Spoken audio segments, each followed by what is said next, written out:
buhay, lagi mong narito sa biyaya mo. Ang buhay mabuhay sa'yo, walang hanggan katapatan sa buhay ko.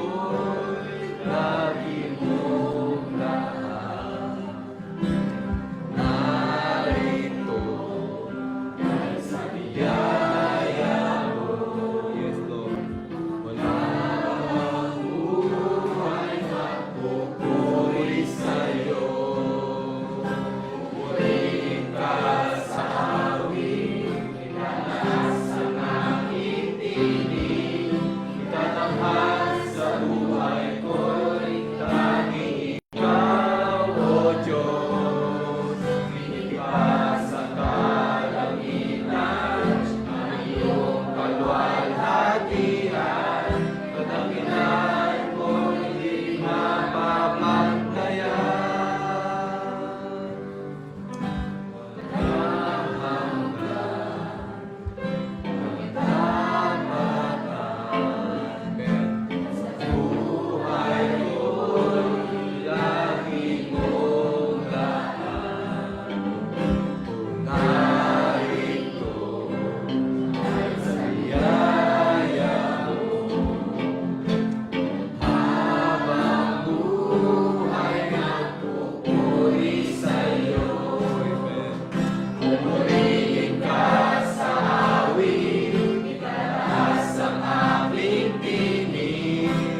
prayer sa Lord. Let's bow our head. Ang Ama, kami ay nagpapasalamat at pupuri sa iyo, Lord God. Ang aming awit ay para sa Panginoon, Lord God. Tunay nga na napakabuti mo sa amin. Tunay nga, Lord God, na ikaw nagpagaling, nag-provide ng aming mga kailangan. At kami narito, Lord God, muli sa hapon ito, Lord God, upang magpuri, magpasalamat sa iyo, Lord God. Higit lalo lahat, Panginoon, ang iyong salita na aming mapapahinggan sa hapon ito, Lord God, ito magbibigay pagpapala, magbibigay buhay sa amin, magbibigay ng kagalingan sa bawat isa, Panginoon, Lord. Alam po namin na binuksan mo, Lord God, ang iyong salita sa panahon ito, Lord God, upang iyong nobya ay tawagin mo at maging sakdal na isang nobya, Panginoon. Thank you, Lord. Salamat sa propeta, salamat sa mga ministro na ginagamit mo, Lord God, sa mga iglesia at sa lugar ito, Panginoon. Lord, ibig mo, Lord God, ang gagamitin mo sa hapon ito, Lord God. Alam po namin, Lord God, na ikaw, Lord, ang kikilos sa kanyang buhay, Panginoon. Lord, niling namin, Lord God, si Brother Noli, ang kanyang karamdaman. Niling namin, Lord God, ang kagalingan niya, Panginoon, at magbigay ng recovery, at makasama namin siya sa isang minuto, Panginoon. Lord, bless mo ang aming kapatid, si Brother Noli, at ang kanyang family, Panginoon. Salamat po, Diyos, ang aming mga mahal sa buhay. Marahil hindi pa tumanggap sa iyo. Niling namin, Lord God, ang magbigay, Lord God, ng kapayagan sa kanila, Panginoon. Amen. Thank you, Father God. We worship you in the name of Jesus Christ, our Lord. Amen. Praise God. Hallelujah.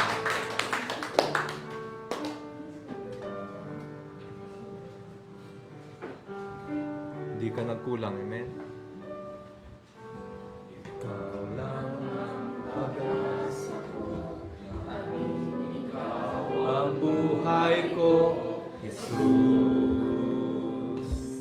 Kahit ako'y nangangamba, basta't ikaw ay kasama, panatag na.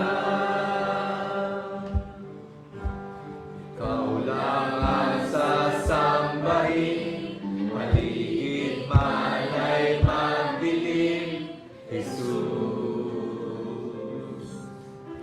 Kahit may suliranin man, palagi kang nawitan, ikaw lamang. Kahit kailan,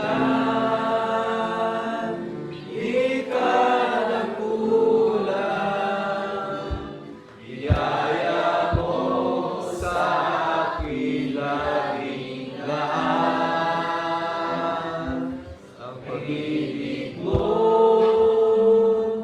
sa akin walang hanggan. Inibig mo ako noon naman. Ikaw lang ang pag-asa ko, tanging ikaw ang buhay ko, Jesus. Kahit ako'y nangangamba, basta't ikaw ay kasama, panatag na. Yes, Lord. Ikaw lang ang sasambahin, paligid man ay magdilim, Jesus. Yes, oh God. Kahit may suliranin man, palagi kang awitan, ikaw lamang. Kahit kailan, di ka nagkulang, biyaya mo sa akin laging lahat. Ang pag-ibig mo sa akin walang hanggan. Inibig mo ako noon pa man. Sa bahay kailan? Kahit kailan, di ka nagkulang, biyaya mo sa akin laging lahat. Ang pag-ibig mo sa akin walang hanggan.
pag-ibig mo ako noon. Ama. Amen. Praise the Lord. Hindi siya nagkulang kahit kailangan. Amen. No, meron tayong mga pagsubok kahit kailan hindi nagkulang ang ating Panginoon. Amen. Naalala ko mga kapatid nung parang nakumayat yung tatay ko nung bata pa ako. Siguro 12 o'clock ng alas 11 ng tanghali, nakulap siya, nawalan siya ng malay, di na ng ospital. Hindi ko alam ang gagawin ko at di sabi ng pinsan ko, dali mo na sa ospital yan. So di na namin ng ospital, alas 4 ng hapon, wala siyang malay eh. Alas 4, hanggang alas 6. So ginawa, nag-prinal ako doon sa likod ng ospital eh. Only believe, all things are possible. Pag mula noon, nagising siya. So awit pa lang mga kapatid, meron buhay na. So tayo magpupuri sa ating Panginoon, hindi siya nagkulang kaya na. Amen. Diyos ka sa amin.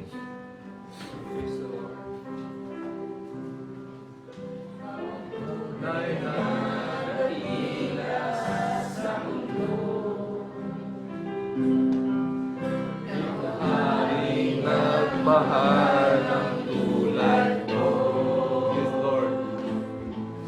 Ginawa mo lahat.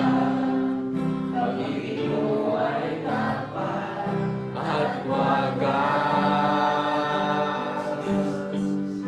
Oh Diyos. Yes, Lord God. Amen. Yes, Lord God.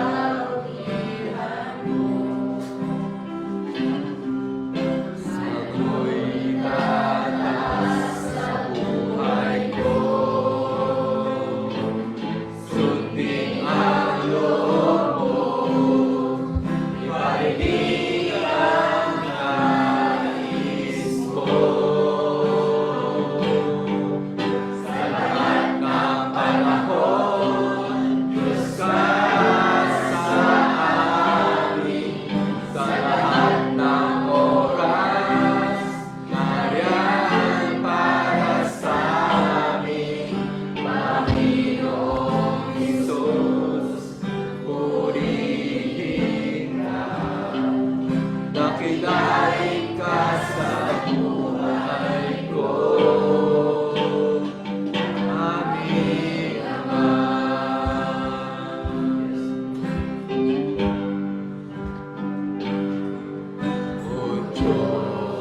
Dakilain ka sa buhay ko.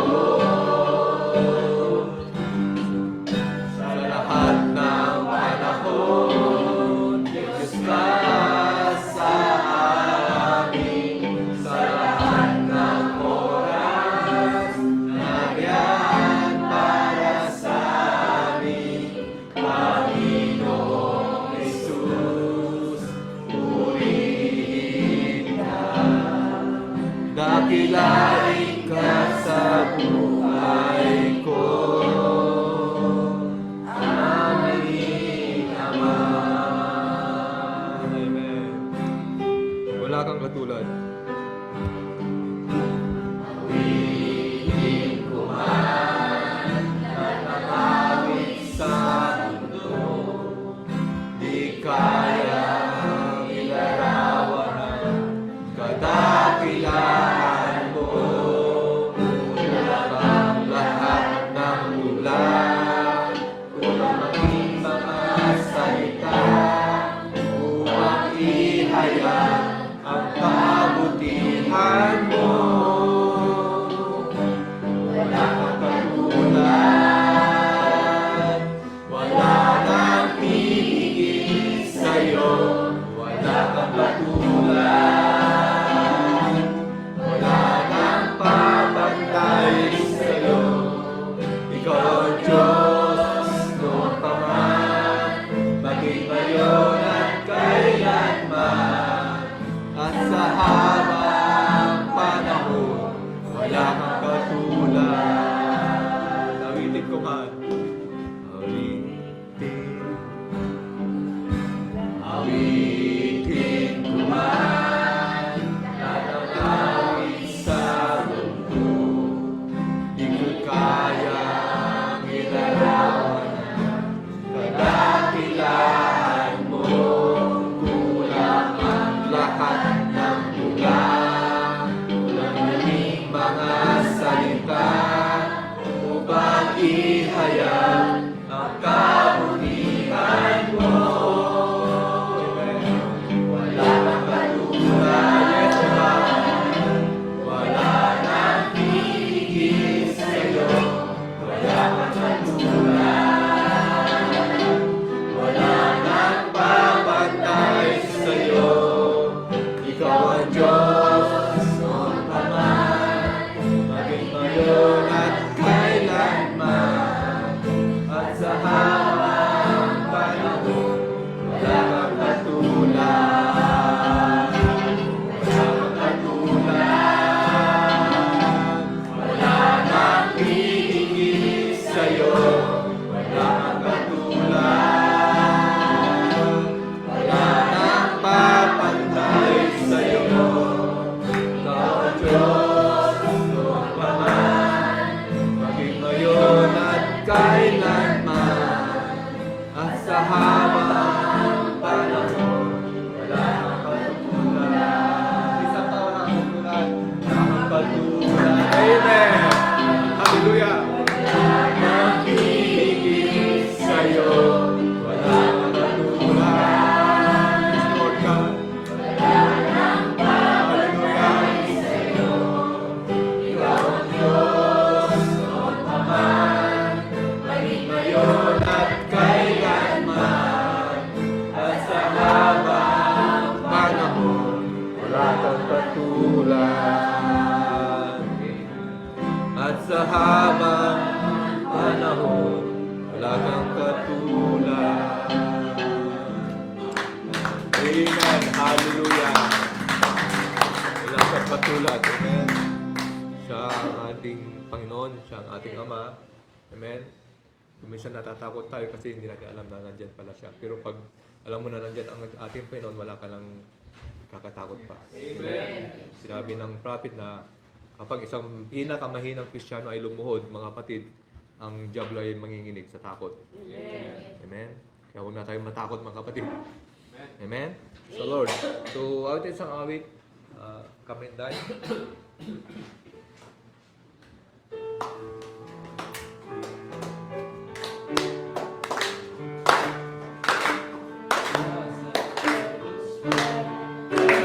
Sins of God.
wala na silang pag-asa, nangisda na sila. I go out fishing, sabi ni Pedro, sama na rin ako. Nung wala silang mahuli, sabi ng Panginoon, Son, children, have you any meat? Meron ba kayong pagkain dyan? Wala kaming huli, ikas mo doon sa kabilang side. Nagkinas ni Pedro yung kanyang net sa kabilang side, dami ang huli. At pagbawa nila ng pampang mga kapatid, meron na nakahandang isda, tsaka tinapin na inihaw. Amen? So naghanda ang Panginoon, nagluto ang ating Panginoon. Amen? At ngayon alam ko na naghanda ang Panginoon para sa atin. Amen? Palagpakan natin ang ating Panginoon. So bago tayo sa mga tingnan sa mga kapatid, bigyan natin ng pagkatan yung mga magbibigay ng song offering at testimony. Lord, share. Lord, testimony. Sinong pinagpala ng ating Panginoon? Lord, so ako'y nagpapasalamat sa Panginoon dahil sa trabaho na wala yung Disney sa amin. Bali, bumagsak kami sa audit dahil maraming mga overtime. So, wala yung masyadong gawa. Pero may mga ibang department kaming pinupuntahan. Hindi masyadong pagod, pero pagod na lang sa biyahe.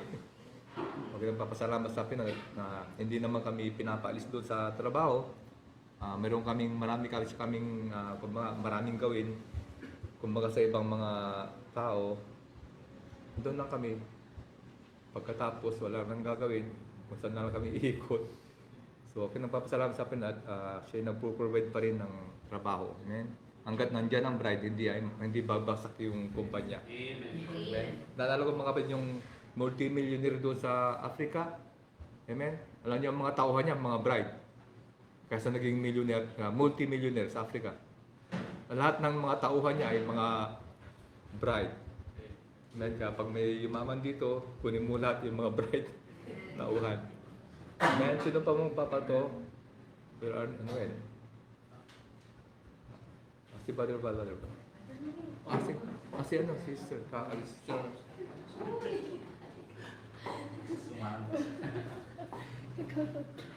Good day to Lord Jesus for good day to everyone. Sa ating butihing Pastor Rohel, sa kayo Sister Wendy, sa kanyang butihing may bahay. Oh, kami, thank you Lord Jesus.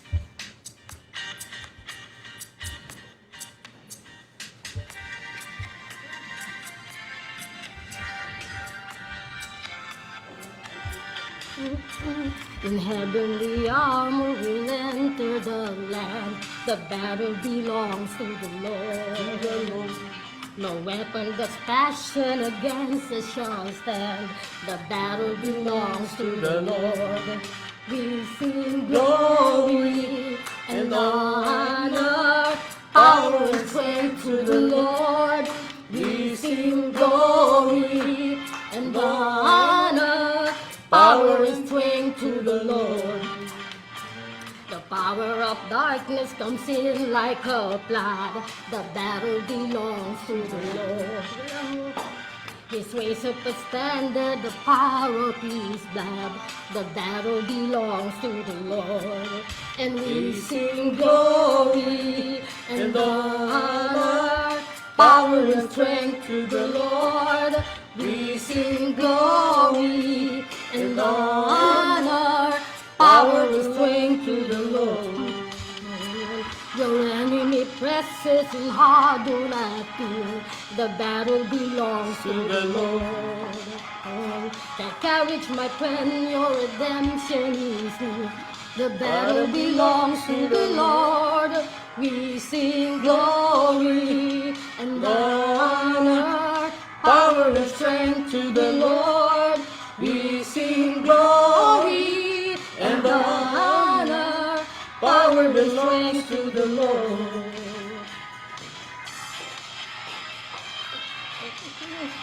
The battle belongs to the Lord. The battle belongs to the Lord, and we sing glory and honor, power and strength to the Lord. We sing glory and honor. strength to the Lord. We sing glory and honor, power and strength to the Lord. We sing glory and honor, power and strength to the Lord. And honor, power and strength to the Lord. We sing glory and honor, power and strength to the Lord. We sing glory and honor, power and strength to the Lord. Praise God. Praise God. Praise the Lord Jesus. Meron pa akong babasahin quotes. Amen. The battle belongs to the Lord. Amen. Hindi kayo magtatagumpay kung wala ang Panginoon. Ano kung isang babasahin ko, sabi niya, come on, walk right down the aisle here now. Nasa, ano siya, parang nasa sermon. Right down to receive Jesus. Keep your hands up. Keep looking at the unseen. The little position in your heart. Come, moving right on down. Is he proceeding to you?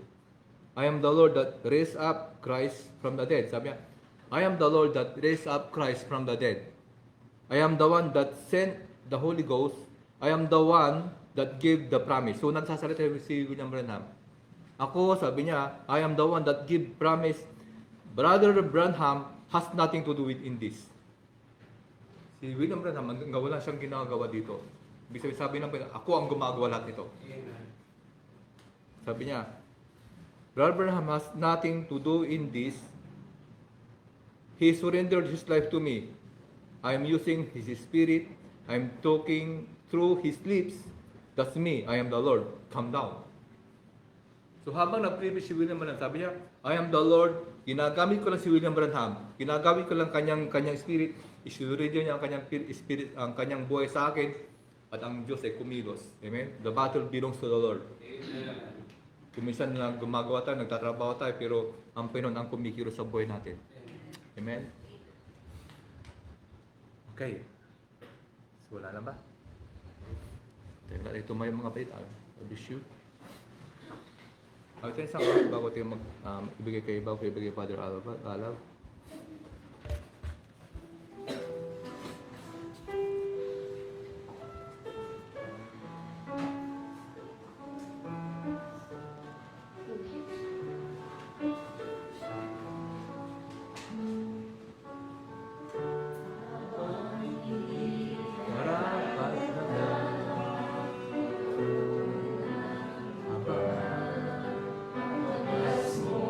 Pagsinta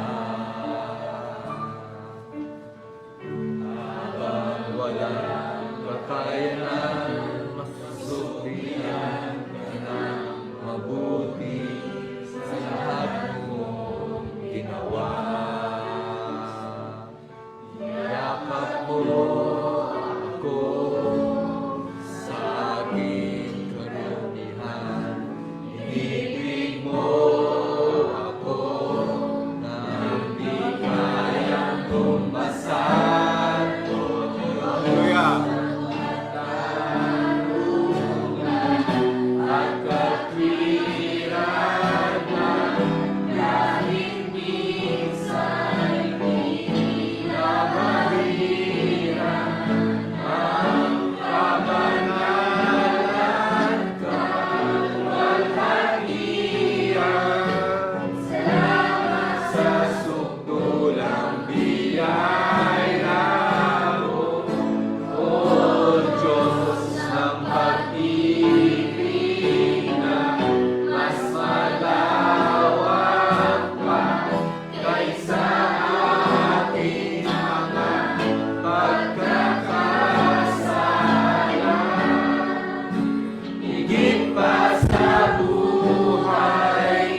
Sukdulang biyaya mo.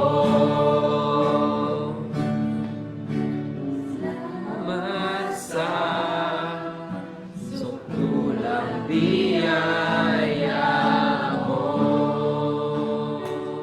Amen. Praise the Lord. Amen. Ang sukdulang biyaya nating Panginoon, yun ang pag-ibig niya sa atin, mga kapatid. Kung hindi tayo minahal ng ating Panginoon, hindi siya mamamatay para sa ating mga kasalanan. Amen. Praise the Lord. Sa hapong ito, mga kapatid, magkakaroon lang po tayo ng maiksing exhortation, pagtuturo lang. Amen. And next na ating portion nun is magkaroon lang tayo ng small activity lang sa ating mga youth. Amen. Sa hapong ito, nais ko pong ituro. It's about responsibility, maturity, and accountability. Amen. Bago po tayo magsimula, tayo po'y magsiyoko. Amen. Tayo po'y manalangin. Lord, nakila namin ang mga Panginoon, Lord, kami po ay patuloy, Lord, nagpapasalamat, Panginoon, Lord, sa hapong ito, Lord.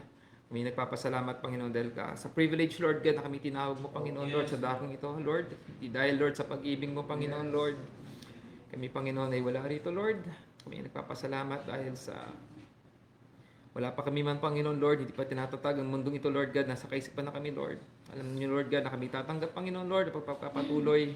Kaya't po kami nandito, Lord, katipon-tipon upang mapag-aralan, Lord, inyo po mga salita. Lord, guide us, Lord God, be with us, Lord, in our midst, Lord God.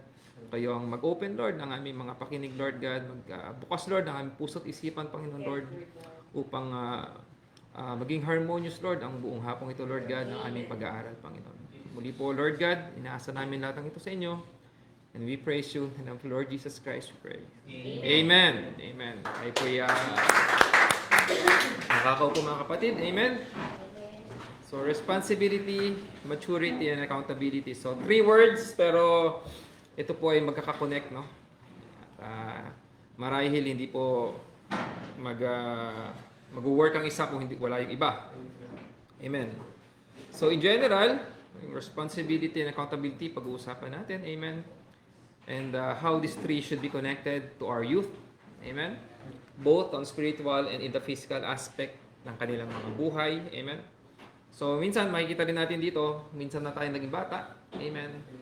So, marahil, yung ating pangangaral sa ating mga anak ay doon nakabase, ano? Kung paano rin natin tayo lumakad. Ano? Nakita natin yung mali.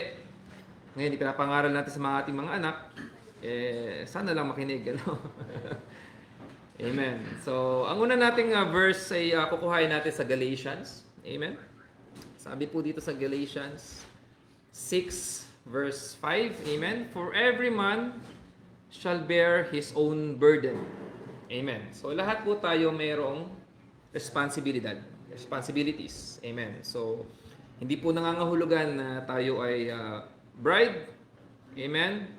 Chosen before the foundation of the world, wala na po tayong gagawin. No? Hindi po tayo pwedeng sitting pretty.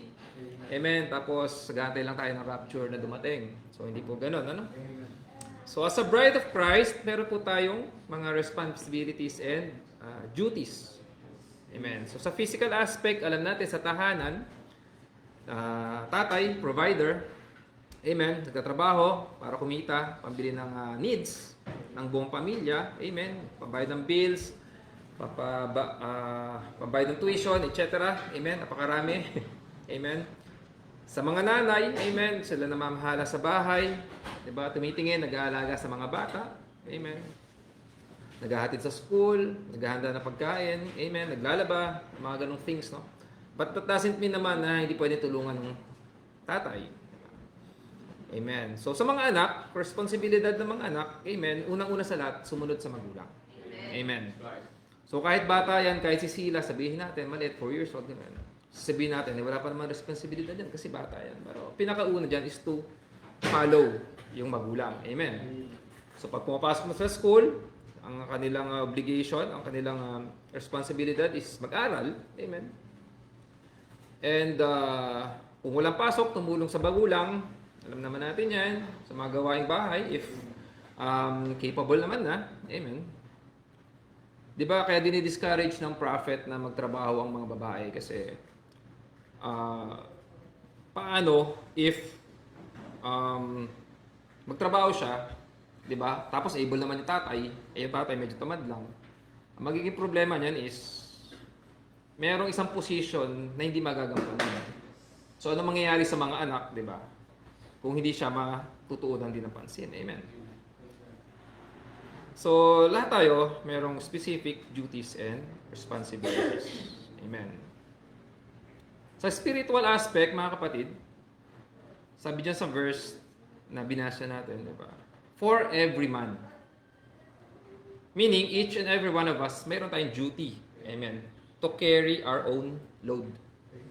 Diba? So, since yung salvation natin is individual, hindi tayo as a nation, kasi Gentile tayo. Amen.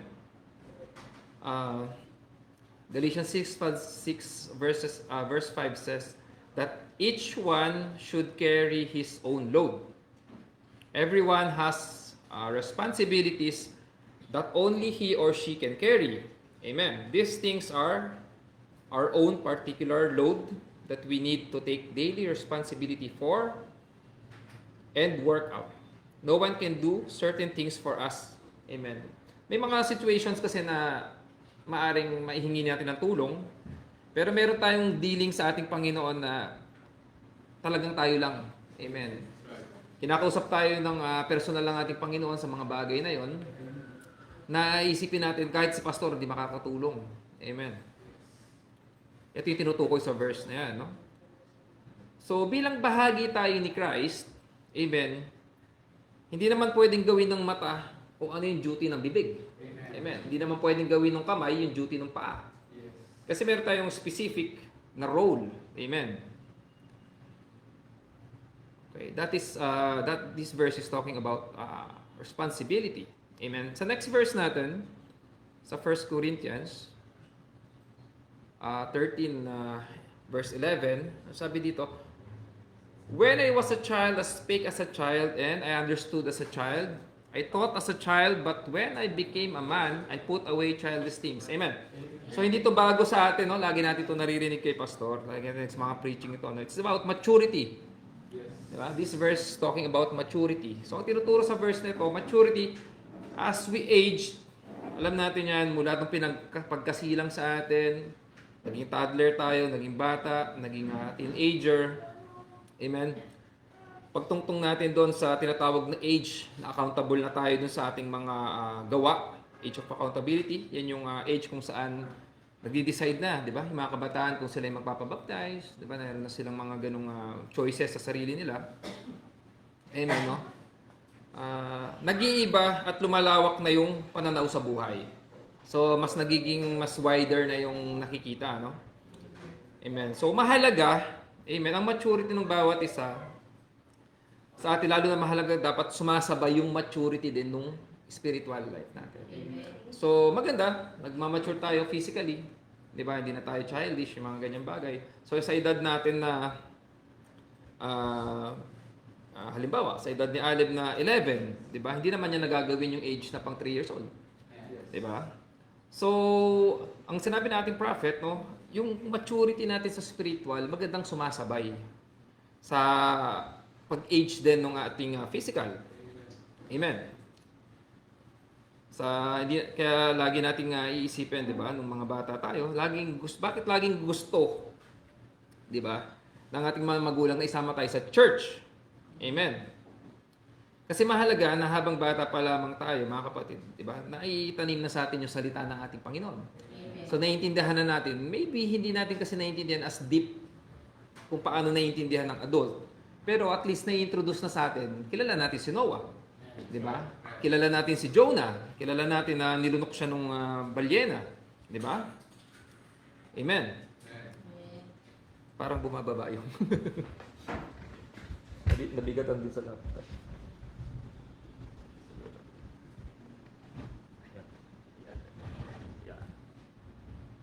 Ayan pala. Okay na. Sige. Thank you. Amen. Siyempre, kung bata pa lamang, di ba,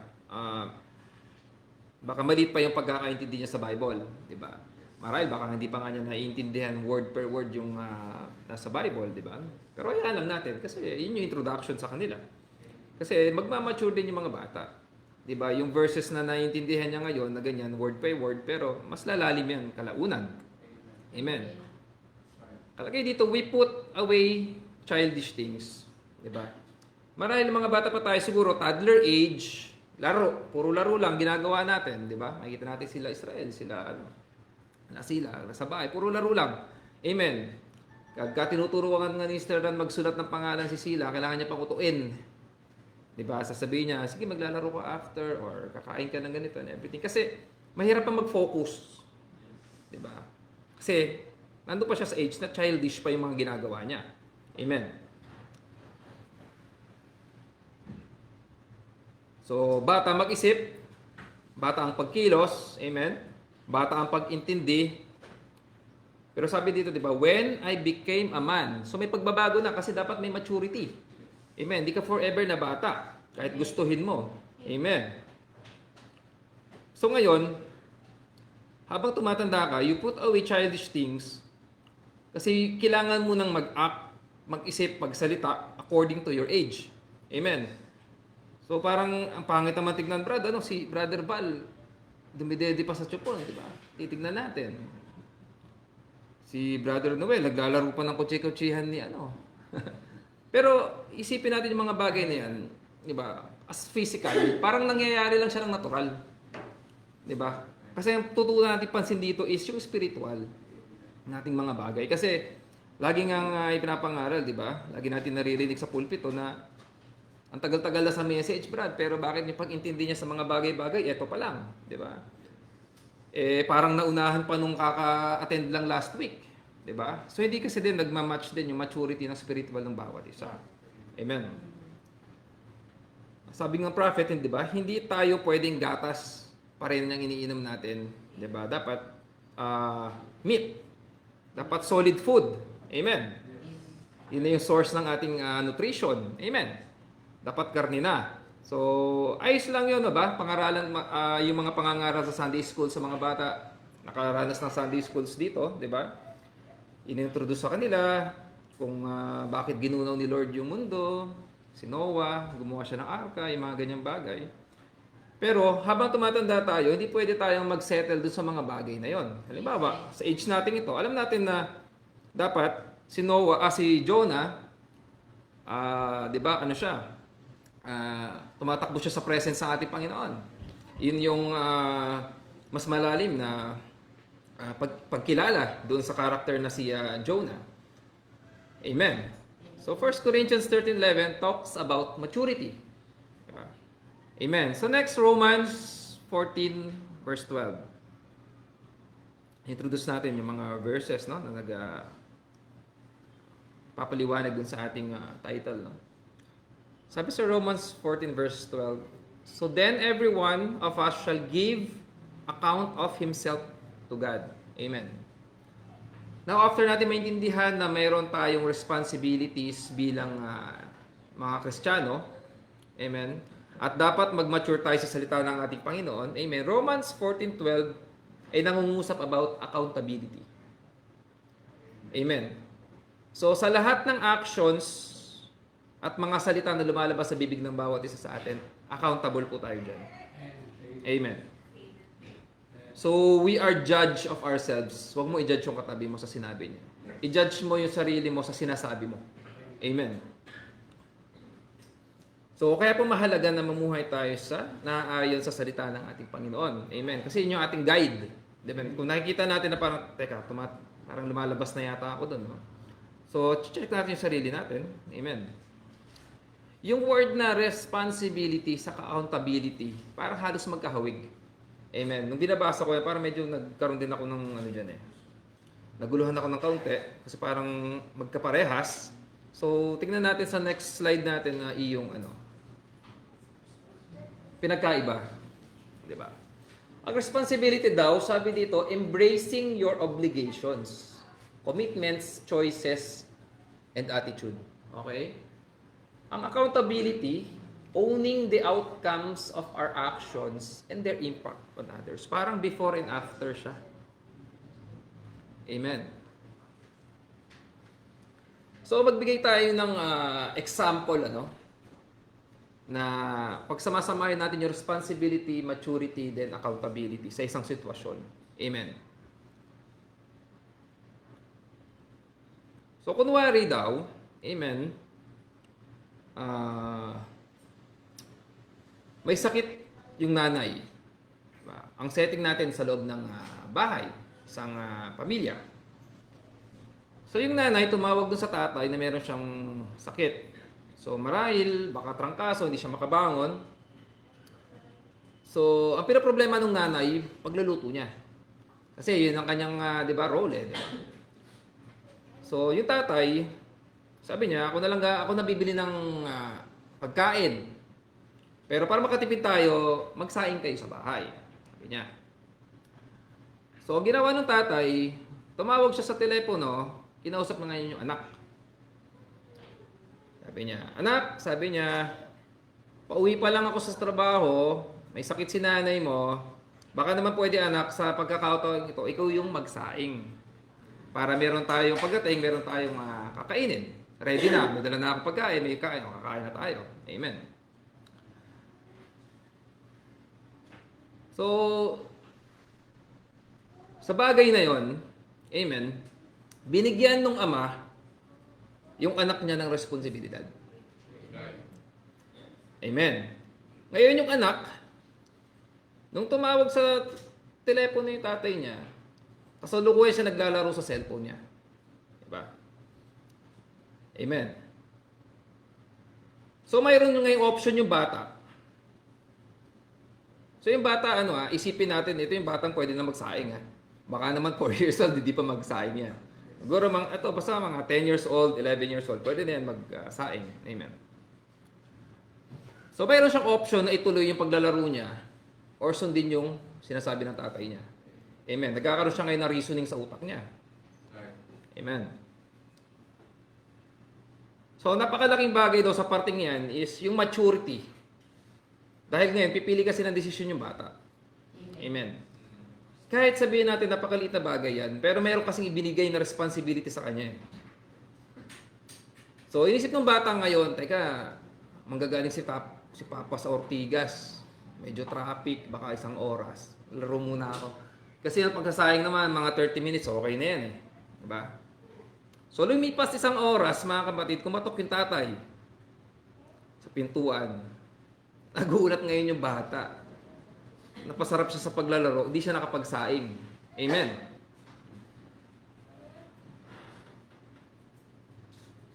So ngayon, ang tingin yung mararamdaman ng tatay niya. Diba? Nadatnan niya, alam niya, pinagkatiwalaan niya yung bata na makapagsaing sana. Pero pagdating niya sa bahay, wala. So ngayon, sa actions na ginawa ng bata, accountable siya sa pagkakadelay ng hapunan nilang tatlo. Nilang pamilya. Amen. Dahil sa immature na desisyon niya, naunahin niya paglalaro kaysa doon sa inutos ng kanyang ama. Amen. On the spiritual application itong ating pinag-uusapan, pinag-aaralan, amen. Hindi dahilan ang ating edad upang hindi mag-aral ng salita ng ating Panginoon. Amen. Wag nating gagawing reason na dahil bata tayo. Amen. And mahalaga din sa atin ng mga magulang na patuloy na yung encouragement sa mga anak natin na kasi minsan yung nami-misinterpret din kasi yung pagsaway natin sa kanila. Minsan iniisip nahihigpitan lang or anything na gano'n, di ba? Pero sa mga kabataan, lagi niyong isipin na ang iniisip ng magulang is kayo. Amen. So doon, nakita natin sa binigyan nating example is magkakadugtong yung responsibility, yung maturity, and yung accountability doon sa buong sitwasyon na yun. Amen. Punta tayo sa Proverbs. Amen. Sa next slide natin. Sabi dito sa Proverbs, train up a child in the way he should go, and when he is old, he will not depart from it. Amen. So ito pala yung dahilan, mga kapatid, kung bakit tayo ginigising ng mga magulang natin ng every Sunday ng umaga. Amen. Kasi gusto nila makadalo tayo ng church service. Amen. Kasi gusto nila na matuto tayo. Di ba? So, training siya.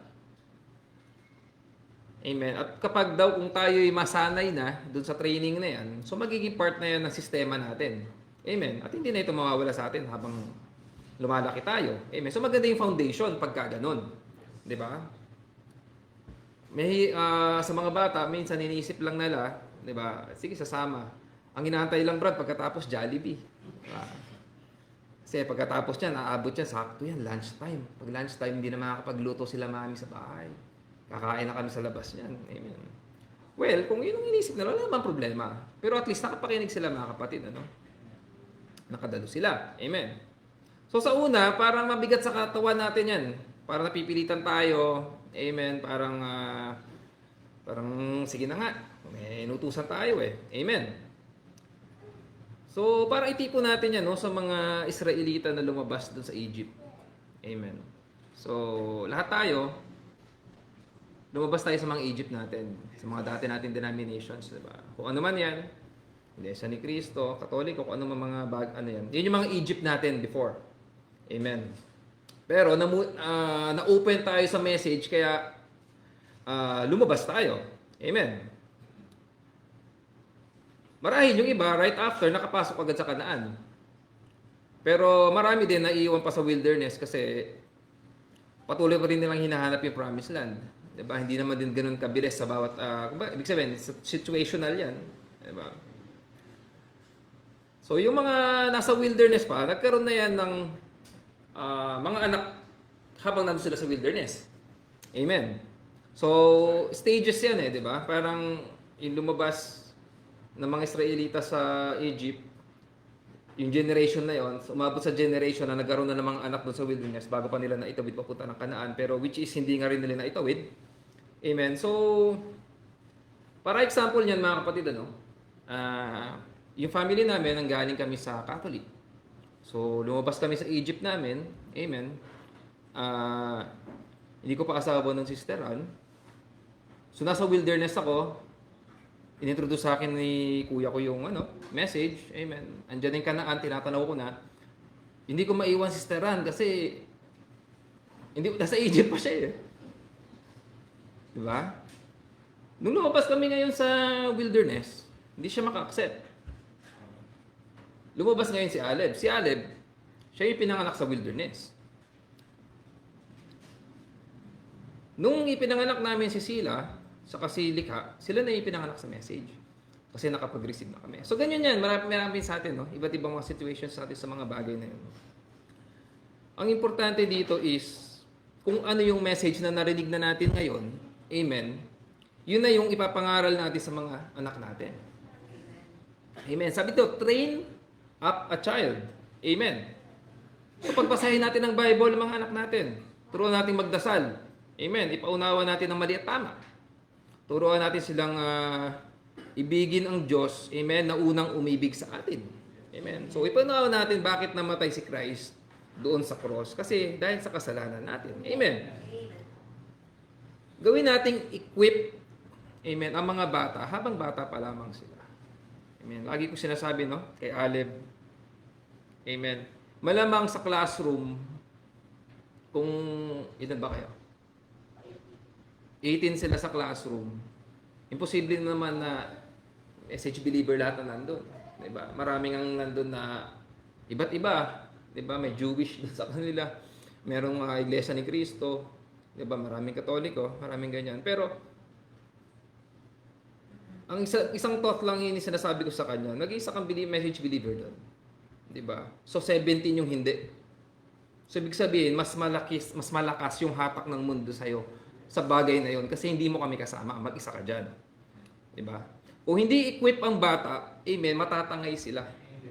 Yung lagi natin tatandaan doon sa mga bagay na yun. Hindi dahil porket tayo nagdadasal tayo, hindi natin kayang isave ang mga anak natin sa pagdadasal natin ng tayo lang. Amen. So lagi natin iisipin, kung tayo, pinapapasok natin yung mga anak natin sa eskwela na dapat kumain, amen. Pag may ubo yung kaklase, binibigyan natin na face mask para hindi mahawa. Amen. Sa spiritual, lagi din natin iisipin na equip din sila doon sa mga bagay na maaaring impluwensya din ng mga kaklase nila na hindi maganda. Amen. Amen. Next verse natin, 1 Timothy. Amen. 1 Timothy 4 verse 12, ang sabi dito, let no man despise thy youth, but be the one example of the believers, in word, in conversation, in charity, in spirit, in faith, in purity. Amen. Now, gusto ko dito tayo mag-focus. Amen. Lalo na yung ating mga youth. Di ba? You are called for a very special duty. Amen. Alam niyo ba yan, mga kapatid? Amen. God has caused you to influence those who are older than you are. Amen. Yan yung sinasabi dito. Hindi yan, walang kinalaman kasi sa pagiging youth mo. And listen to these categories. In speech and how you talk, in what you say, in conduct, in what you do. So napakalagang duty, amen, no? So sa isang kwarto na puno ng 30 students, how will you shine as a believer and as a bride? Amen. So definitely, habang tumatanda tayo sa college ko dati, parang meron kasing class doon na parang more than 50. Parang mga sciences na class yan, marami. Di ba? So, be an example, sabi dito. Maging motivation sa inyo itong verse na to. No? Lagi nyo isipin itong verse na to. No? Walang kinalaman dyan yung pagiging bata mo. Ang may kinalaman dyan kung ano yung ipinapakita mo as a believer. Amen.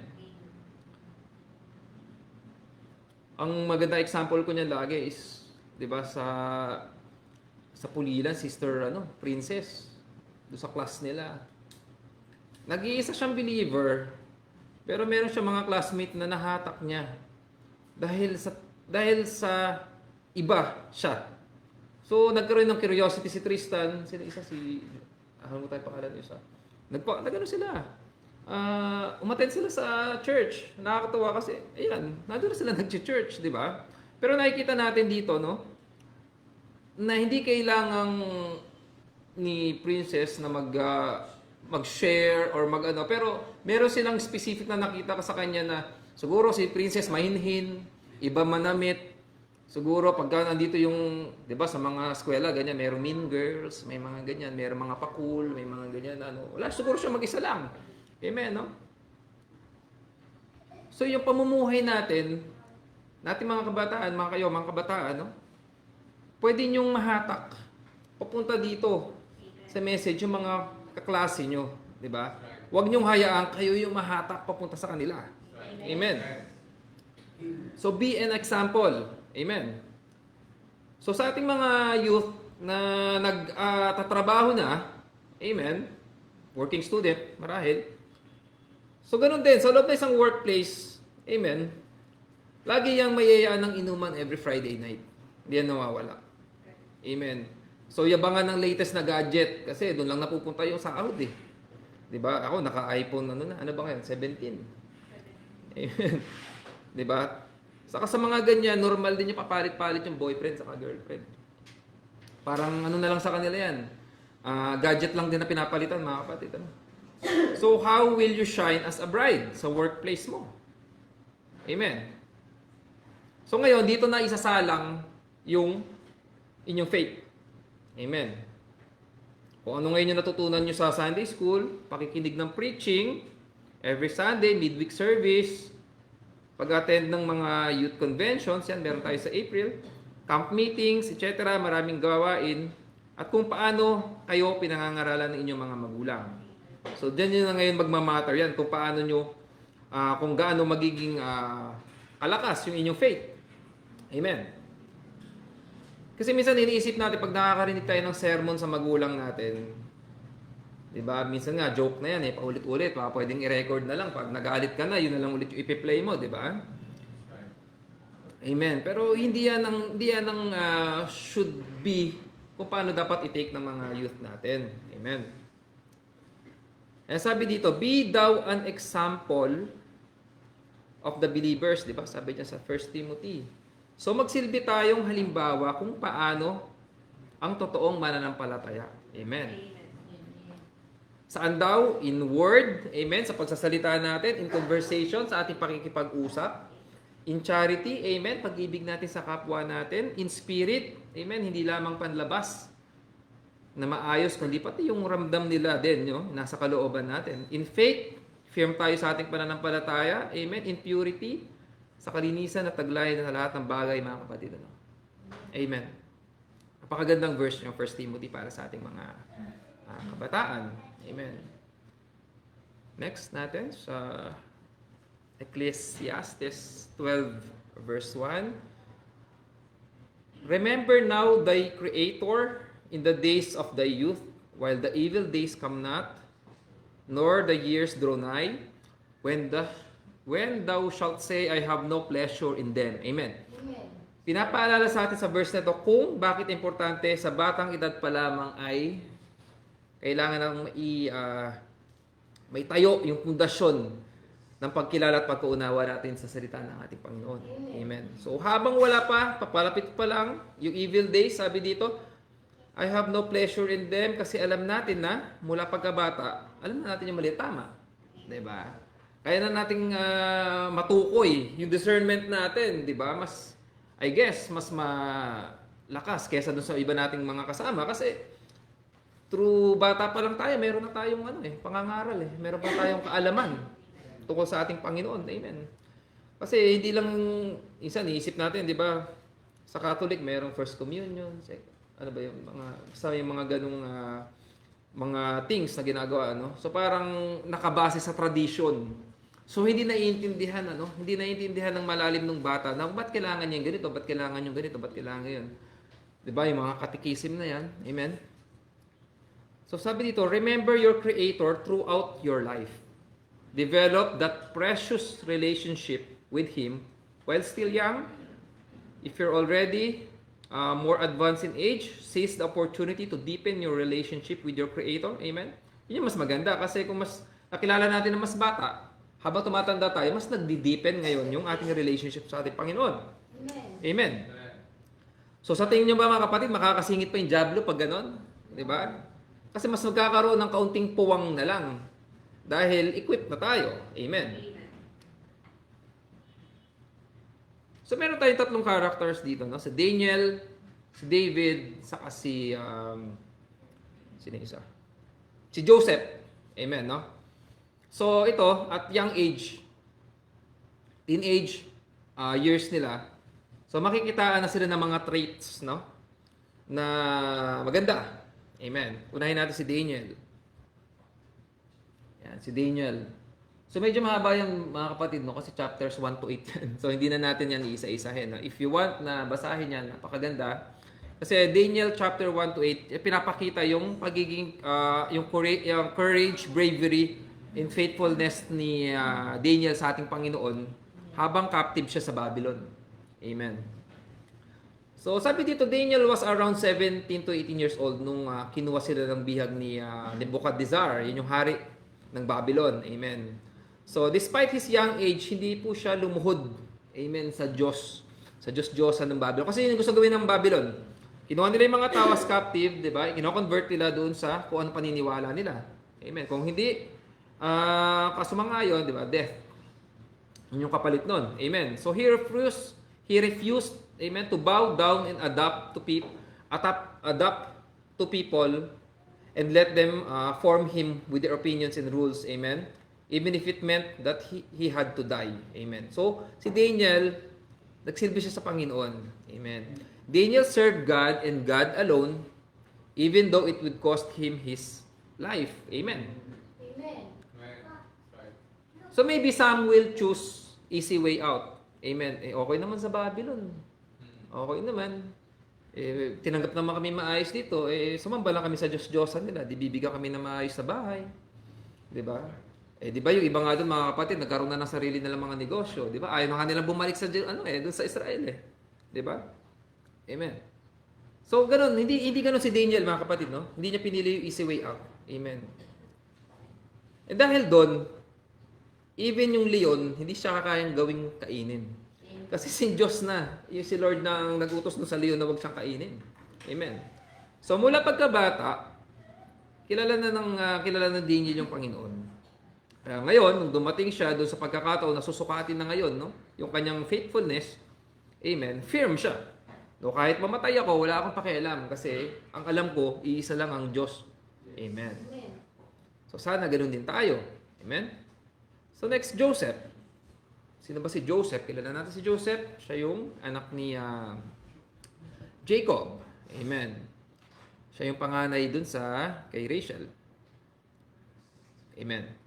So mababasa natin yan, Genesis chapter 39, yung integrity ni Joseph na nandun siya sa Potiphar's house. Alam naman natin na lagi siyang binubulungan ni Mrs. Potiphar, di ba? Pero integrity ni Joseph na hindi siya bumigay doon sa temptation. Amen.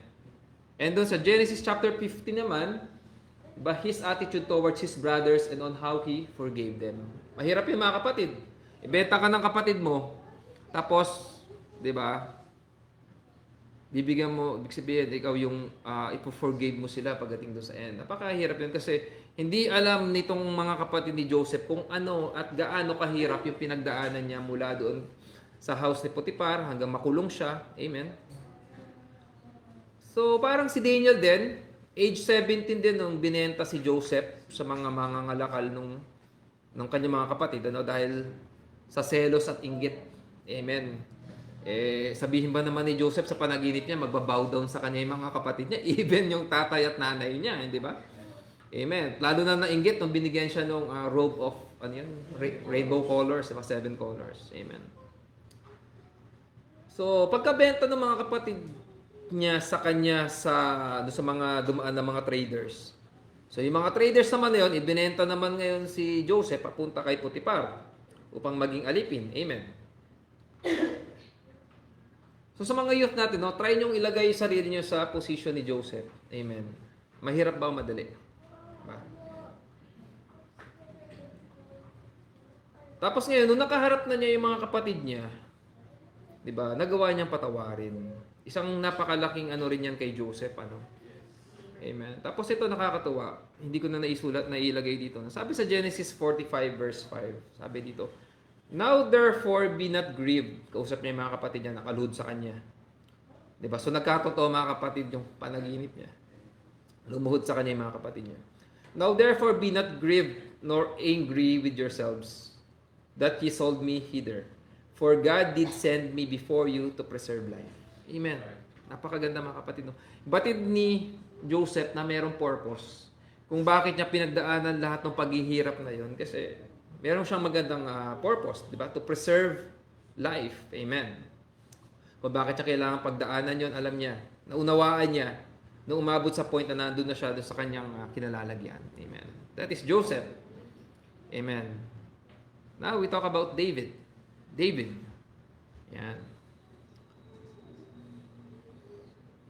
As a young age, pinapakita dito sa 1 Samuel chapter 17 yung pagiging responsable ni David.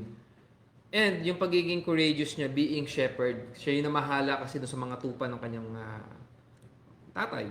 Diba? So, si David, in this part ng chapter 17, he is between 15 to 17 years old din. Amen. Nung mapatay niya yung leon, di ba?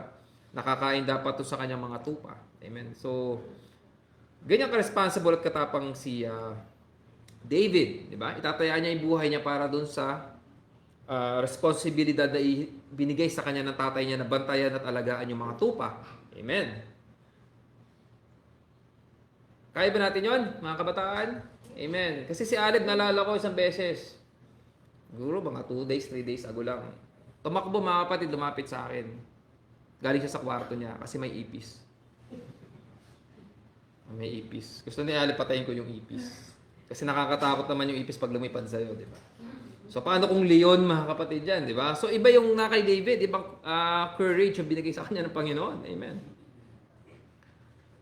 So, responsible siya, di ba? Kasi hindi siya umaangal nung pag inuutusan siya ng tatay niya. Bantayan mo yung sheep, di ba? Minsan, pag umaabot ng time, doon pa siya natutulog sa bundok. Bantayan lang yung sheep. Amen. Hindi rin siya ngayon umaangal. Sabihin naman ng tatay niya, "Anak, punta mo yung mga kuya mo doon sa gera, bigyan mo ng pagkain." Sige. Punta naman siya, di ba? Mga kuya niya kasi mga sundalo. Amen. At mas lalong responsable itong si David kasi mas responsible at mas matapang siya dahil alam niya kung paano din niya tayuan yung posisyon niya bilang isang mananampalataya. Amen. Kasi narinig niya mga kapatid na nililibak ng mga Palestino yung Diyos ng Israel. Amen. So, kaya ba natin yun? Tayuan natin yung posisyon. Amen. Bilang mga believers. Diba? So, kaya daw ba nating tanggalin sa atin ang paglalagay ng makeup, lipstick? Amen. So, kung ano yung uso. Diba? Minsan, alala ko, umuwi si Sila. Birthday yata nung classmate niya, kung ano yung mga binigay. May mga sticker yung kuko. So, parang may cutics. Ayan siya. Tapos, minsan si Likha, nakikita namin sa mirror, gumaganon-ganon. So, minsan di namin maalala, di naman nagaganon si Steran. Di ko rin naman maalala nagaganon yung nanay niya. Minsan, cellphone, minsan, pag napapanood. Diba? So, ganung kaliit na bata, meron agad hatak yung mundo. Akala nila, normal yung mga bagay na yon. Na pagka babae ka, natural lang mag-lipstick ka. Kasi kailangan mo mag-lips, natural lang. Amen. So, ngayon, kaya di ba nating tayuan yung ating pagiging firm sa ating faith, no? Pag ganiyaya tayo ngayon na humithit ng sigarilyo, isang tikim lang ba? Isang ganun lang. Wala naman to, bakla naman to, ayaw naman eh. Di ba? Sumat ng alak. Di ba? Si David, mga kapatid, di ba? Kamatayan nga yung hinarap niya, di ba, nung tumayo siya sa harapan ni Goliath. Death yun. Nakita mo ba naman ganun kalaki yung kalaban niya. 'Di ba si David ang hawak niya sling, ang hawak nun spear. May hawak pa siyang shield. Amen. 14-footer si Goliath. Amen. Kung tutuusin nga yung ating mga mga challenges na yan, 'di ba? Sa ating mga kabataan. Hindi naman yan life and death eh. 'Di ba? Peer pressure ang tawag diyan. Amen. So, nung nagbabasa ako ng mga message, tinitingnan ko mga kapatid yung about youth, about sa message ni Brother Branham. So, ang lumabas dito sa it's natin sa next natin dito sa prodigal, amen, na sermon ni Brother Branham sa paragraph 99. Sabi dito, don't see how close you can get to sin. Minsan kasi out of curiosity sinusubukan Diba? Sabi ito, but see how far you can stay away from sin. Kung sinabi sa magulang mo, anak, bawal yan, mapasama ka dyan, makinig ka na. Amen. Get way away from it, just altogether shut it off. It's a shame that our American people here wallowing doing the things. Amen. Wala pinagkaiba yan sa mga Pilipino. Amen. So, wag na tayong lumapit sa kasalanan kung alam naman natin na ito ay kasalanan. Diba? So, mas prone tayo ngayon na gawin yung kasalanan dahil tayo mismo yung lumalapit sa temptation. Di ba? So, anong sabi ng prophet? See how far you can stay away from sin. Amen. Di ba? Example, niyaya tayo mag-inom. Amen. Nangyayari to during high school, during college. Diyan nangyayari yung inuman na yan. Di ba? Minsan nga ngayon, pabata pa ng pabata Amen. So, niyaya tayo mag-inom. Sabi mo, pasensya na, hindi kasi ako umiinom ng alak Okay naman, tama naman yung sinagot niya mga kapatid, medyo mapilit yung kaibigan niya. Ang sabi ng kaibigan niya, okay lang, marami naman ibang inumin doon, may soft drinks doon. Sama ka lang para tayo, masaya tayo. Parang kulang naman pare pag wala ka doon Diba? Ikaw naman, nagpabuyo. Hindi pumunta ka ngayon. Ibig sabihin, sumalang ka na doon sa temptation. Nandun ka sa iisang lemesa kung nasaan yung alak, nasaan yung soft drinks. Pipili ka na lang. Amen.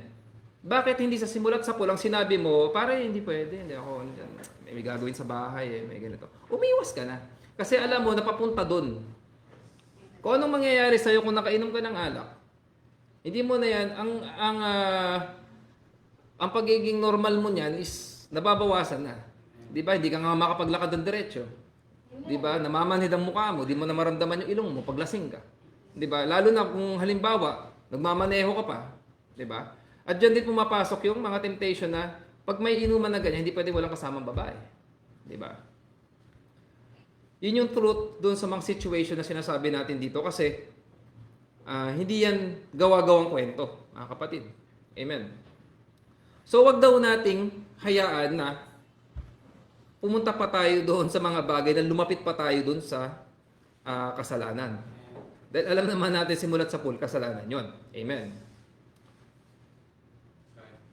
Kasi yung potential na kasalanan, may iwasan na kasi wala ka pa nga doon eh. Di ba? So, wag ka na pumunta. Amen. So, dito sa next paragraph natin, tuloy lang natin sa 100. Paragraph 100. Amen. Putol yung una, no? Wait lang, basahin ko na lang.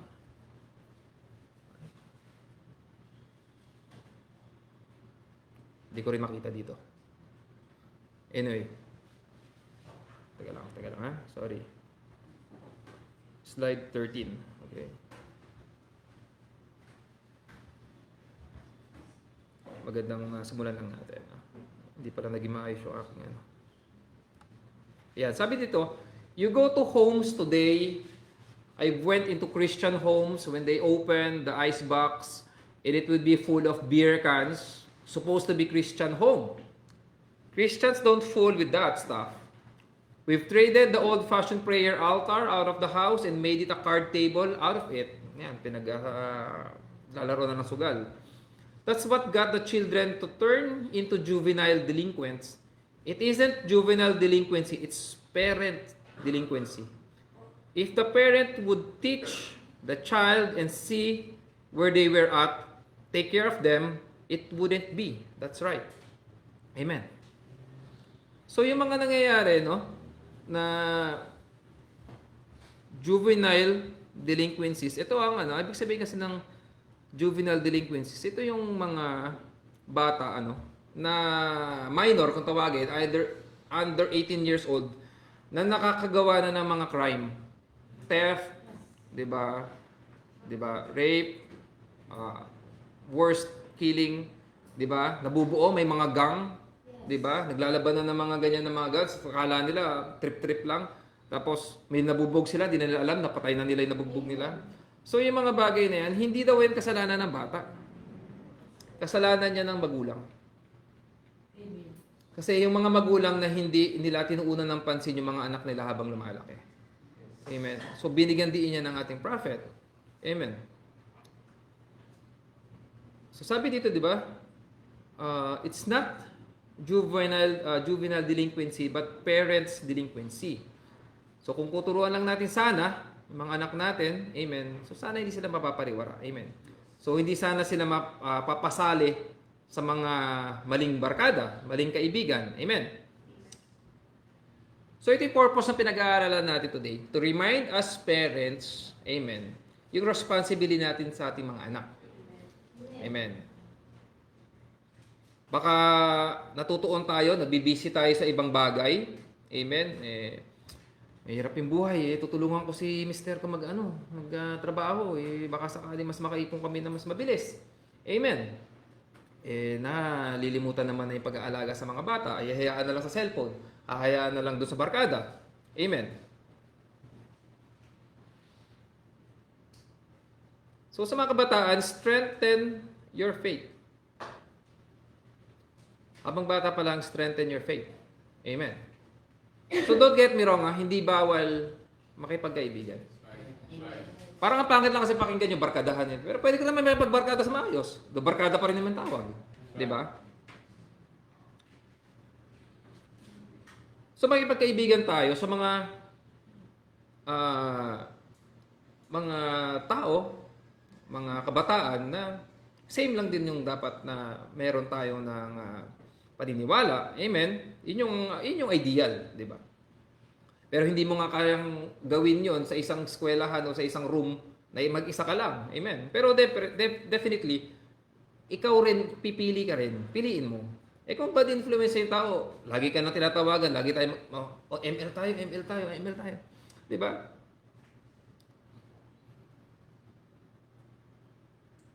Amen. At kung bakit po tayo naghahanap sa malayo, dito rin naman sa church yung pwede natin maging kaibigan. Di ba? Di ba? Pwede mo maging kaibigan si ganito. Pwede mo maging kaibigan si ganito. Di ba? So ngayong hapon, amen, yan, dyan tayo mag-focus, di ba? Sa kung paano natin i-strengthen yung band natin sa bawat isa. Lalo na sa youth, amen. Kasi kung bibilangin natin, ilan ba? 12? Di ba? Half ng crowd natin yung young people natin. Amen. So ituloy lang natin no, sa 1 Corinthians. Lapit naman na tayo magtapos. Amen. Sabi dito sa 1 Corinthians 15 verse 33, "Be not deceived, evil communications corrupt good manners." Tuloy natin yan kasi yung pag-uusap natin sa mga barkada na yan, kahit gaano tayo katuwid, kung mapapasama tayo sa mga maling kaibigan or tao, sigurado mapapasama din tayo. Amen. Amen. Yung kamatis na napakaganda, isanama mo sa bulok, Brad. Hindi niya kayang gawing fresh yung mga bulok. Amen. Eventually, mabubulok siya. Amen. So, Proverbs, sabi dito, 27 verse 17, "Iron sharpeneth iron. So, a man sharpeneth the countenance of his friend." So, in contrary, sa binasa natin kanina, sabi naman dito, sa mga believers, di ba? Kung mapapasama tayo, may ipagkaibigan tayo sa believers din. Amen. Sabi sa Proverbs, mapapatalas natin yung isa't isa. Amen. Kaya pala, Brad, sa Pulilan, merong men's fellowship every Monday. Nagpapatalasan pala sila doon. Amen. So, yun yung maganda mga kapatid, ano? Kung may pipili tayo ng kaibigan, di ba? Di ba? Kung magpapaalam si Pia kay Brother Val, di ba? Punta ako kay Jasmine. Kasi mag-ano kami sa ganito. Tingin mo ba babawalan ni Brother Val? Hindi, kasi sigurado siya na pupunta ni Pia maayos. Di ba? Kahit hindi na siya magdalawang sabi kay Brother Val. Di ba? So, yun mga kapatid, ano? Ang ating pinag-uusapan for yung responsibility ng mga youth and at the same time responsibility natin adult na tingnan natin sila. Hindi naman porket siguro 21 years old na yan, hindi naman na yan makikinig siguro makikinig pa rin yan sa payo natin. Amen. Wala naman tayong ipapayong hindi maganda. Amen. Kasi sigurado ako, halimbawa, yung nakikita nating potentially na maging mali niya, kung napagdaanan na natin yung mali na yon, di ba? At sinabi natin sa kanya, huwag mo namang ituloy yan kasi alam mo namang makikinig naman yan mga kapatid. No? So, open relationship, napakahalaga din between parents and child pagdating sa communication kasi iba talaga pag nagti-teenager na yung mga bata. Yung rules namin kay Aleb during time na bata siya, di na yun applicable ngayon, Brad. Hindi ba? Binabali na talaga yun. So, parang naiiba na. Kailangan mo nang ibahin, kailangan mo na rin i-upgrade. I-upgrade mo na. Amen. Okay. So, yun mga kapatid, no? Mamaya na natin tuloy kasi meron ako dalawang dito. Sige, ilagay mo nga sorry. So, ito yung ating youth, tama ba? Sa bilang ko. Sinama ko na si Esther saka si Sean. Meron bang kulang? Sinama ko si Noah, yung ni Jasmine, para at least makita nato. So, 1, 2, 3, 4, 5, 6, 7, 8, 9, 10, 11, 12, 13. So 13, 'di ba? That's more than half ng ating crowd dito. So what are we trying to do for this afternoon is to a small activity actually para lang sayang wala yung iba. Pero pwede naman natin gawin again pag nandito sila. Parang it's just baka hindi na nila alam Brad yung alam niyo Brad yung slam book dati. Pag bago yung di ba, bago yung school year may notebook na iikot. What's your name? What's your hobbies? Hindi na nila alam. Hindi na nila alam. At tanda na natin, Brad. Amen, amen. So, kunin muna siguro natin, Brad, yung offering tapos para mag-continue na tayo right after. Sige. Okay. Amen, amen. So, meron tayong song for, para mag-continue tayo mamaya. Amen. Praise the Lord.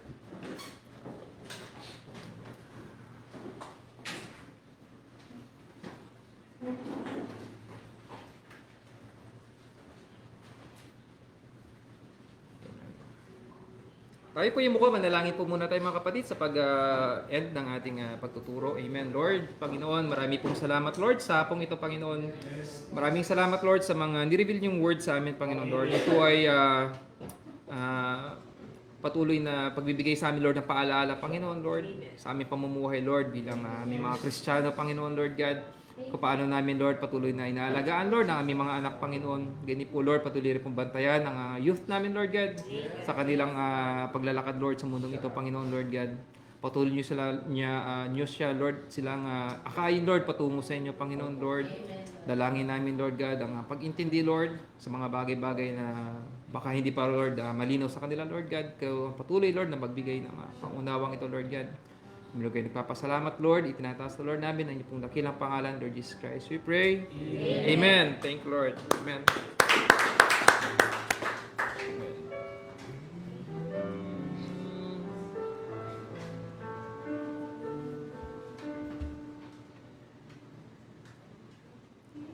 We bring the sighs of praise into the house of the Lord. We bring sacrifice of praise into the house of the Lord. And we offer up to you sacrifice of thanksgiving, and we offer up to you the sacrifices of glory. We bring sacrifice of praise to the house of the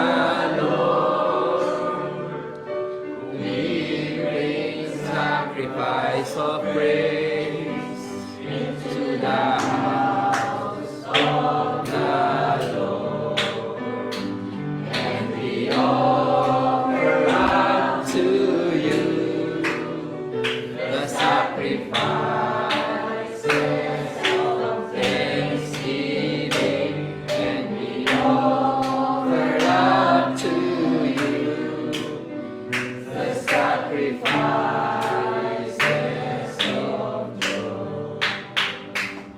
Amen. At hindihin ko po si Brother Chris na pag-pray po ang ating offering. Amen.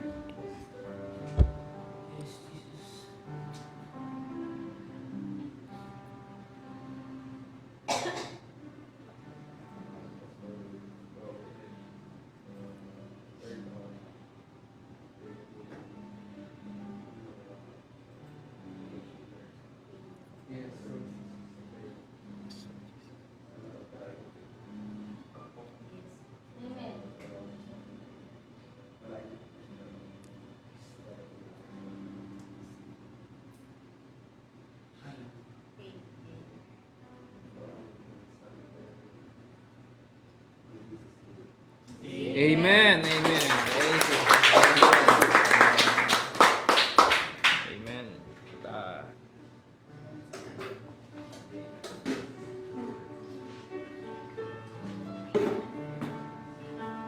Tayo, amen. Bago tayo mag-circle na lang tayo mamaya dito para sa mga youth natin.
2, 3, 4, 5, 6, 7. So majority naman dito. Pero ulitin natin sa ano. Paano naman pinaka-mix na yun?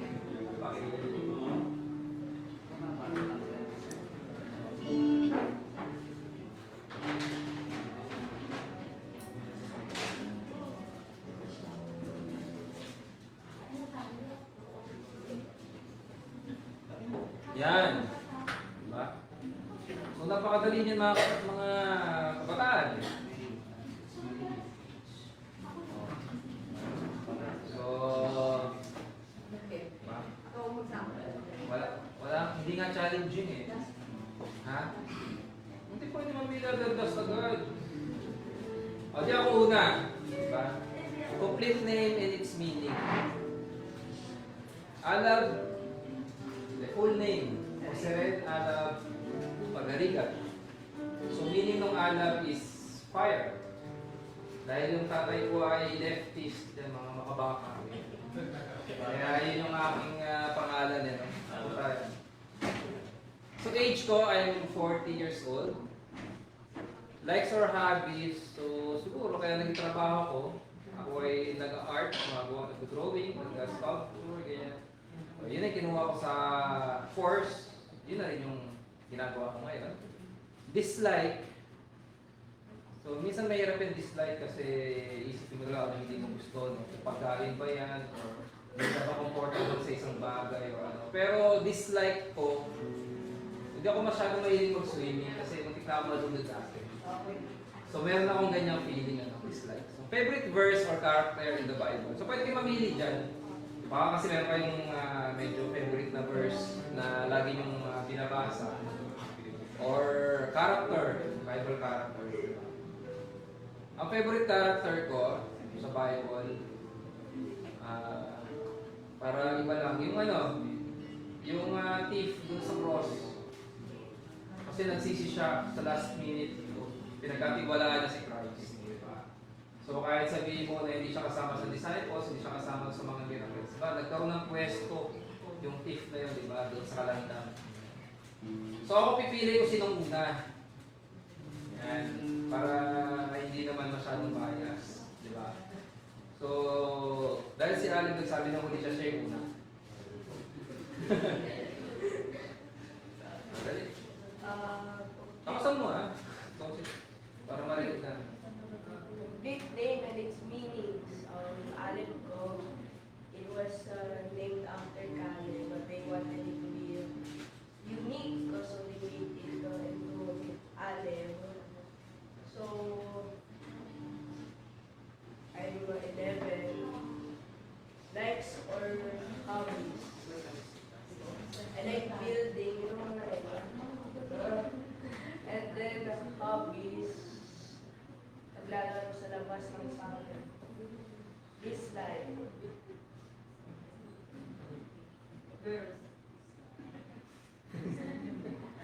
I don't like on very cold places. So Scared sa heights.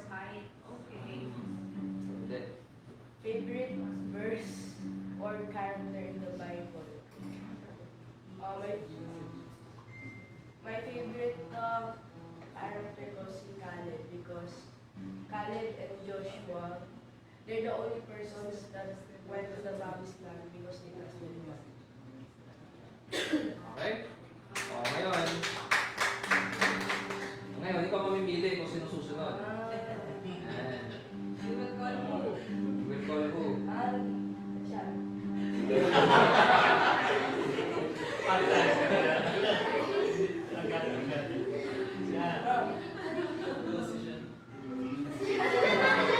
Hindi, siya. Hindi, sino? Babae o ilalaki siya?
Joseph. Bakit si Joseph?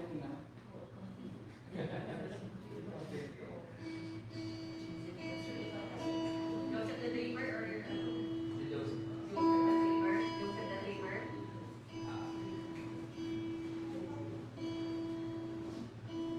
Yan lang. Oh, yun. Next. Ayan, magtuturo ka na. Gusto ko na. Pawit.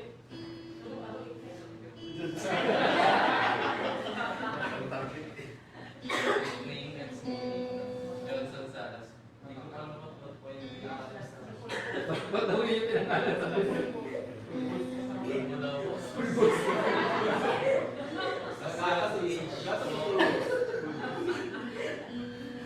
Age ko po 16. Likes ko is, likes ko po na, kahilig ko na mga Christian songs yun. Dislike po, online games. Wow. Favorite verses. Favorite character ko kay si Abraham. Bakit? Kasi si Abraham, siya yung sinugunigat na hindi siya tumatangkay sa kahit na alam mong bigay na task sa kanya, parang obey lang siya ng obey kahit mismo alam niya, kaya ang dating inang doon. Tanong siya. Good.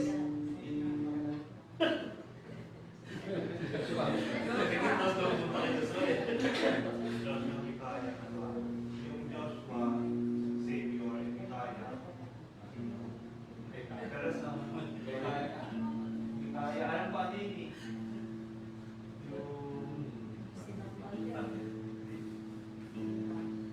Yung distance, format.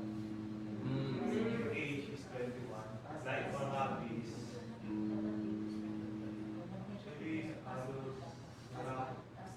marami akong gusto niya makalis.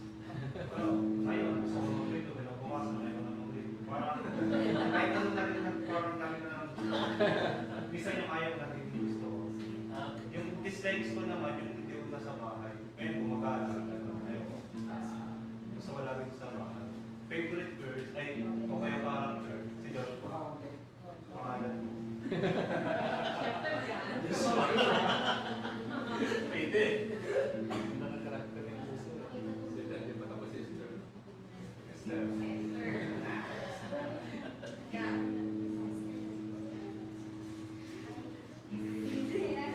Di ako, di marinig.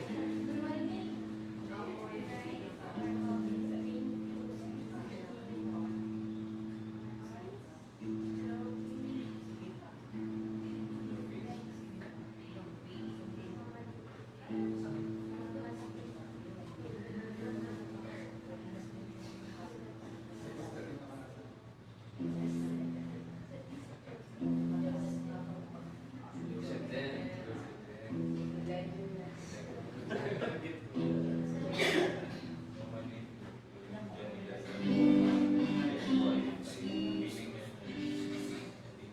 Ah, di namin marinig si Liza. Uulit tuloy si Liza.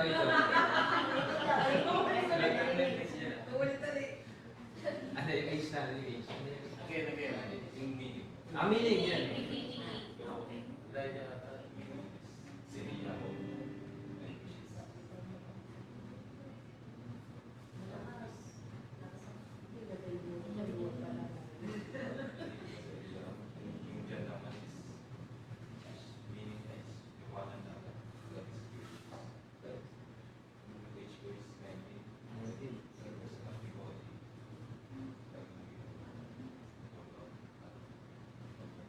Work out.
example, syempre,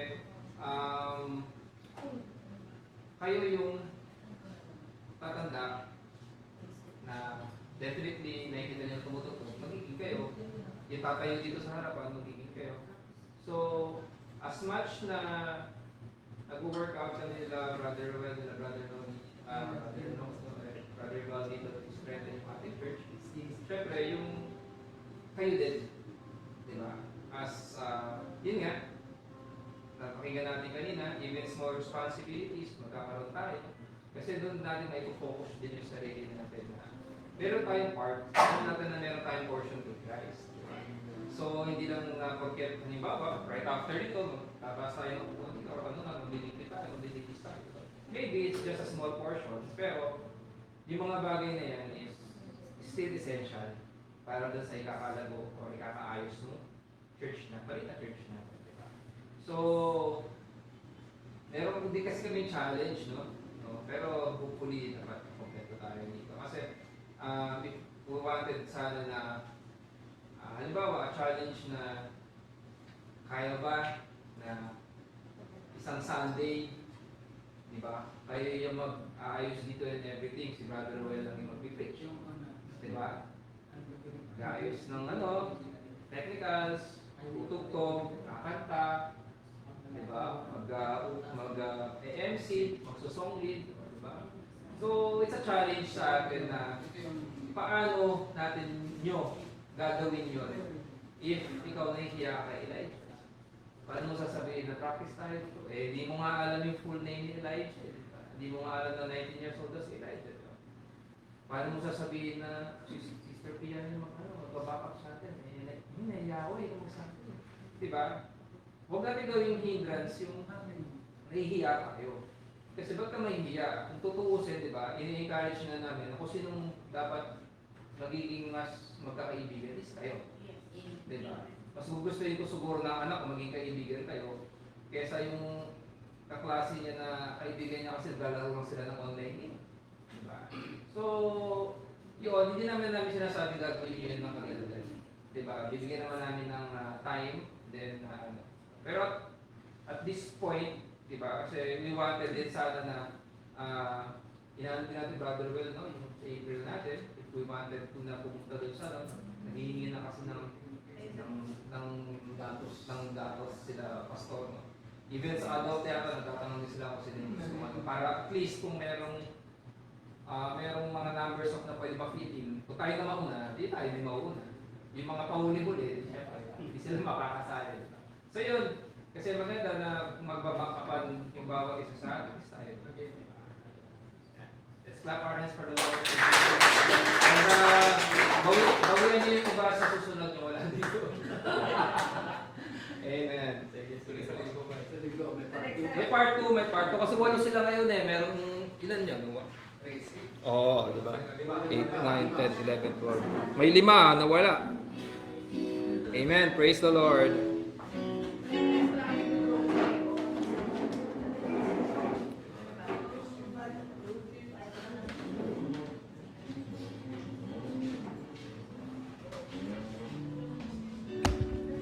Diba, mahilig pala sa arts yan. Siya, sa Esther.